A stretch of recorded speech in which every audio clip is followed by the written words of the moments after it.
Hey people, I am back with another update. Um, you might want to strap in. I'm not feeling so generous and supportive or understanding about this one. So, stay tuned.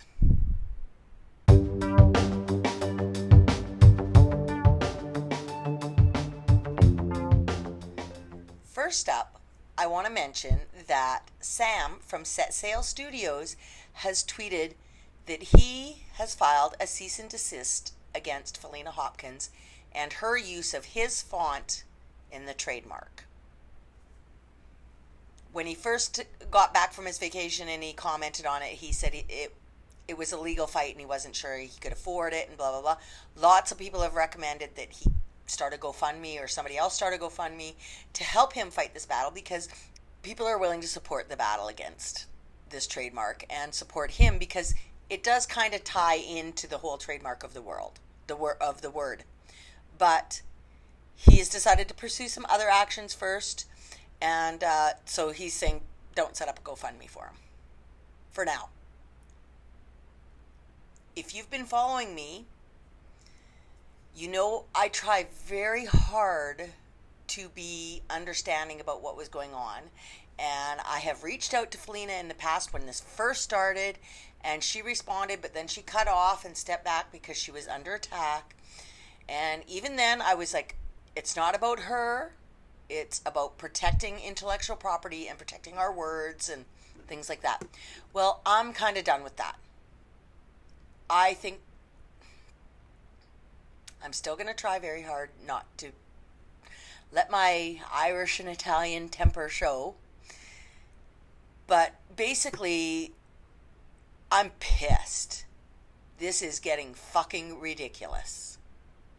Felina Hopkins has now filed a TRO, a temporary restraining order, against 3 people. Okay, our Bulldog lawyer, Kevin Nooper, author Tara Crescent, and PR person Jennifer Watson. Okay, who is the person who organized the COCKTALES Anthology. The document's online. You can read through it all over the place. Suzanne Tisdale did a great Facebook Live commenting on one of the main parts of it, how basically in this document, Felina is calling readers stupid. Because apparently nobody knows how to read the cover because there's too many naked chests or suggestive pictures on them. So we can't be bothered to actually read the author's name. And that's why this all started and why the trademark is so important, because other than that, nobody would know what her books were. Never mind her name. Before I go on, this whole TRO and countersuit, or whatever the hell the restraining order, is basically what everybody has been saying. They're calling it a SLAPP lawsuit, which is SLAPP, which Google defines, because yes, I go to Google. Google defines it as, let me read this because I have to read this. A lawsuit that is intended to censor, intimidate, and silence critics by burdening them with the cost of a legal defense until they abandon their things. So basically, she's just trying to tie shit up and intimidate people, these 3 people especially, like Kevin into dropping his trademark challenge, and Tara into changing her book titles, and which we all knew she was trying to intimidate people to start with, but we gave her the benefit of the doubt, and we thought, okay, you're doing this because you don't have a tribe, you don't have people, you don't realize that this is what happens. Authors have the same name, books have the same titles, we use the same words. There's only so many words in English language, and we all get to use them to write the books. As long as they're not plagiarizing the stories, you know what? You earn your readers by writing good stories. The title of the book isn't that big of a fucking deal. If it was, geez, E.L. James could be even more of a multimillionaire, because how many 50 Shades of whatever is out there now? This lawsuit is a strategic move. Now, what pisses me off about it is not that it's strategic to slow down the challenge to her trademark or anything, but now I'm seeing it as, you know what? We all started to not talk about her. Her name wasn't the thing. By Felina was no longer a hashtag that she could so proudly bear on Twitter and make fun of. She was not the issue. The trademark was the issue, and the word was the issue, and that is what people were starting to focus on. So, of course, she had to go out and do something really big and more damaging so that her name goes out there all over again. Even the readers, I have gotten messages from her readers saying that they've never had a problem and they never got their books mixed up. And because of all of this, it's very sad because they enjoyed her series, but now it's ruined the series. Her notoriety and this whole thing has ruined any enjoyment that they can get out of this series. And I'm sorry for that, because honestly, books are magic. And I hate for anybody to not enjoy them and to lose the joy and things like that. But I understand it. By the way, I just thought I'd throw this out there. Did you know that Felina Hopkins has a YouTube channel and she has more followers than I do? She has 342 subscribers and I only have 337. So come on, people, get to subscribing to my channel. One of the things that pissed me off the most about this lawsuit, or this restraining order or whatever, the document, is that never once and throughout this whole document is her series referred to as the Cocker Brothers series. It's the Cocky novel series. Funny how now it's the Cocky novel series, but for years it's been the Cocker Brothers and the Cocker family. Now, despite stating in her Facebook Live video that her sales are not hurt by this at all, and her sales are not hurt at all by the fact that other titles have Cocky in them, it's all about her readers. But despite saying this over and over and again, and that was her reasoning for doing this, in this restraining order, she states, the loss of the ability to use and enforce the federally registered trademarks would have substantial adverse effect on Hopkins' current and future novel sales, with a corresponding loss of income as well as a loss of value in her published works. By Kevin challenging her trademark, he's going to damage her sales. But according to her, this has never hurt her sales. But now she's taken out a sworn affidavit stating that all of this is hurting her sales. So,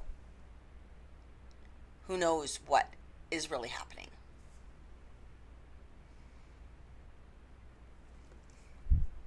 Okay, this one is my favorite. Take a look at this, people. Number 45, under Defendant Watson's illegal use of plaintiff's trademarks and related social media campaigns. Number 45, in response to the plaintiff is Felina Hopkins in Hip Hop Productions, or whatever her name is. In her attempts to enforce her trademarks, elements of the indie writing world reacted by banding together via social media to publicly object. For example, using the Twitter hashtag Cockygate. Of course we banded together to object, because you're trying to steal a word from us. You're trying to say, you can't use this word in a title. You know what? I've never wanted to use the word cocky in a title before, but now I really want to use the word cocky in a title. Now, she's saying that a major objective of the various social media campaigns has simply been to personally attack or smear the reputation of the plaintiff, as well as the Cocky romance novel series. Not the Cocker Brothers, because, that no longer counts. And to cause emotional and economic harm. Okay, so yes, Felina, I reached out to you. Others have reached out to you. We have done publicly stated that this is not about you. It's about the word, but we're all out to get you. That's what you're thinking. I'm not denying that there is some people out there that have been unnecessarily nasty about some things. And maybe you have gotten nasty emails. I'm not going to say you haven't. And I won't deny that you might feel attacked. But you're wrong. This wasn't an attack on you. You started it. You started it by attacking other authors for using a common word. You started it by thinking that because you have used that word to build a series that you now own it. No, you don't. You think that the social media campaigns and the hashtag Twittergate is what's hurting you and hurting your sales. It isn't. You are hurting you and hurting your sales. You, by contradicting yourself over and over again and by using your trademarks to try and intimidate other people, you are hurting your sales. You are letting the public see who you are. And your readers are pissed off because they're not stupid. You're blaming all of this on them. You're saying that you got the trademark because they weren't smart enough to read the covers, to read the author name on the cover. You're blaming all readers and saying romance readers are too stupid to look past the naked chest on a cover to read the author name. That's what's ruining your career. Not Cockygate or a challenge to the trademark. You are ruining your career. You need to wake up. By the way, you're also hurting some of us now. Even though I have no books with cocky in it, reading these documents, learning about this, educating ourselves, fighting it for the better of our indie writing community, takes time away from my writing. And I don't have a lot of time to do writing to start with. So you are hurting us. This is why we're banding together against you. Again, you're stating in this document that as a result of everything that Kevin or Tara or Jennifer have done, you are suffering damage to their business reputation and goodwill. It's not what they have done that is causing damage to your business and your goodwill. It's what you're doing that is causing that damage. If there's a series out there of books, and you have 19 books in that series, readers follow that series and they'll follow the author, no matter what the title of the book is. Because if readers read that whole series, they are diehard readers. Readers are loyal. They're going to read whatever you write. They're going to follow your name. They're not going to follow the cocky name. They're going to follow your name. So by saying that people using that trademark in their title is unfair competition, is saying that your name can't stand on its own.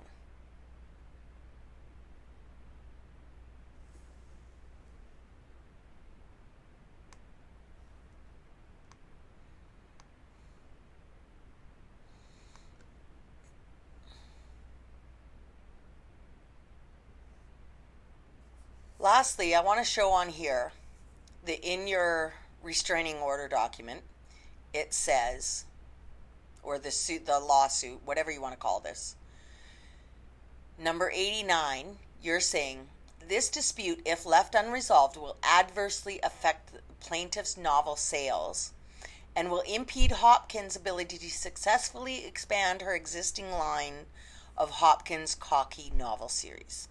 You know what? This dispute, if it's left unresolved, will hurt more than your novel or your ability to successfully expand your series. It hurts all indie writers, all artists, all creative intellectual property laws. That's why we're fighting the lawsuit. Get over yourself. It isn't about you. Okay, so that was a little bit of a vent and just some pointed remarks, and I'm sure there's some things that I wanted to say that I'm forgetting because, like I said, I'm a little pissed about this. I'm sorry if you came to watch my video to get an unemotional response and update. I tried to keep it that way, and it is still factual. I've shown you the pictures from the document. The document is online. I'll link to it on the bottom if you want to read it. Nothing I have said in here is untrue. The damage, if there is any damage to Felina's sales, which she has already stated earlier that there wasn't, but now she's sworn out an affidavit that there is. But if there's damage, it's not caused by the challenge to the trademark. It's caused by her behavior of fighting this and trying to bully other authors into not being able to use a common word in the English language. Nobody would have fought the trademark for the Cocker Brothers series or even the Cocker series. You didn't even try to trademark the Cocky series. You trademarked the word cocky. That is what has hurt you and hurt your sales, if indeed it has hurt your sales. And on a happier note, I am going to apologize right now to Shannon Hunt and the other authors in this anthology because they didn't want this anthology to be really involved with all of the cocky drama. But I have a story in an anthology called The Cockiest Alphas. I'm in it with some amazing authors like Desiree Holt and Shayla Black. Remember I showed the covers? Shayla Black, Watch Me. Sasha White, Watch Me. Yeah, totally different stories. The covers look very similar. Even the fonts are very similar. The names are exactly the same. But you know what? The stories are different, and that's what matters. Okay, sorry, I'm getting off on it again. Okay, so in our anthology, we have Shayla Black, Sierra Cartwright, Jenna Jacob, me, Trisha Daniels, Kim Grosso? I'm not exactly sure how to say that. I'm sorry, Kim. Katana Collins, Trisha Daniels. I think I got everybody. It's called The Cockiest Alphas. I'll link to it in the bottom, so pick it up. Proceeds are going to testicular cancer research. I'm going to link to them as well. So we're not trying to make money off of, well, we are, but not money for us. It's not profits for us. The stories in this anthology have all been previously published. That doesn't make them any less good. My story is one weekend, and it's a menage with 2 cocky alphas in it, and 1 cocky heroine who can handle the cockiness. You should check it out. Okay, I'm over it. I have to go write because it's almost the end of the month, and I have a Patreon page, and I promised a short story every month, and I've got to get that short story done, an exclusive short story. You only need to donate $1 a month to get that if you want to. Patreon page is linked to on the bottom as well. So please like this video and subscribe so I can have more subscribers to my YouTube channel than Felina does to hers, because for some reason that is annoying me. All right. Have a good day. Talk to you later.